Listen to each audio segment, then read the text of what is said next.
নমস্কার বন্ধুরা, village food with মিনুতে তোমাদের সকলকে স্বাগত জানাই। আশা করছি তোমরা সকলেই খুব ভালো আছো, আর আমিও কিন্তু খুব ভালো আছি। আজকে আমি তৈরি করব দুর্দান্ত স্বাদের এবং মুচমুচে ফুলকপির পকোড়া।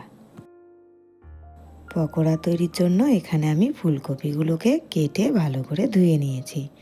এটা কিন্তু গরম জলে হালকা একটু ভাপিয়ে নিয়েছি। তারপর দেখো এখানে একটা বাটিতে আমি দিয়ে দেবো বেসন। এখানে কিন্তু আমি খেসারির ডালের বেসন ব্যবহার করছি। তোমরা যদি ছোলার বেসন ব্যবহার করো তাহলে কিন্তু সামান্য পরিমাণ চালের গুঁড়ো বা ময়দা দিও। তারপর দেখো এখানে আমি দিয়ে দিলাম পরিমাণ মতো লবণ, হলুদ, কালো জিরে আর 1 চামচ পরিমাণ চিনি, আর দিয়ে দিলাম লঙ্কা বাটা। যে কোনো পকোড়াতেই কিন্তু হালকা একটু মিষ্টি আর একটু ঝাল ঝাল হলে খেতে বেশ ভালোই লাগে। তারপর জল দিয়ে গুলিয়ে আমি ব্যাটারটা তৈরি করে নিলাম। ব্যাটারটা দেখো ঠিক এরকম হবে, বেশি কিন্তু ঘন করলে পকোড়াগুলো ভালো হবে না। ব্যাটারটা ঠিক এইরকম হবে। ব্যাটারটা কিন্তু আমার তৈরি হয়ে গেল। অন্যদিকে কড়াইতে আমি তেল গরম বসিয়ে দিয়েছিলাম। আমি কিন্তু এটা সাদা তেলে করব। তারপর দেখো তেলটা গরম হয়ে গেছে। এবার আমি একটা একটা করে ফুলকপিগুলোকে ব্যাটারে ডুবিয়ে তেলে দিয়ে দেব। এভাবে কিন্তু আমি পকোড়াগুলোকে ভেজে নেব। আর এই সময় কিন্তু গ্যাসের আঁচটা মিডিয়াম রাখতে হবে, বেশি হাই রাখা যাবে না, তাহলে কিন্তু পকোড়াগুলো পুড়ে যাবে। গ্যাসটা মিডিয়াম থেকে লোতে রেখে পকোড়াগুলো ভেজে নিতে হবে, যাতে উপরটা বেশি লাল হয়ে না যায়। দেখো সবগুলো ফুলকপি কিন্তু আমার দেওয়া হয়ে গেল। এক পাশটা ভাজা হয়ে গেলে আমি কিন্তু উল্টে দেব। এভাবে কিন্তু আমি অন্য পাশটাও ভেজে নেব। দেখো এক পাশটা ভাজা হয়ে গেছে, এবার উল্টে কিন্তু অন্য পাশটাও আমি ভেজে নেব।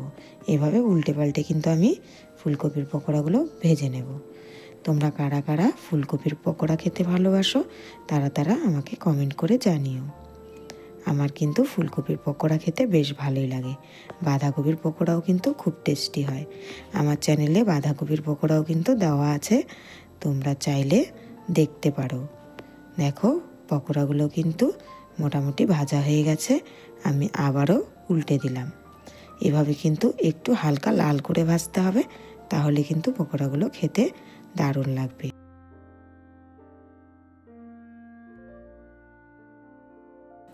দেখো পকোড়াগুলো কিন্তু লাল লাল করে ভাজা হয়ে গেছে। দেখতে কতটা সুন্দর হয়েছে। এটা কিন্তু খেতেও খুবই মুচমুচে এবং সুস্বাদু হয়।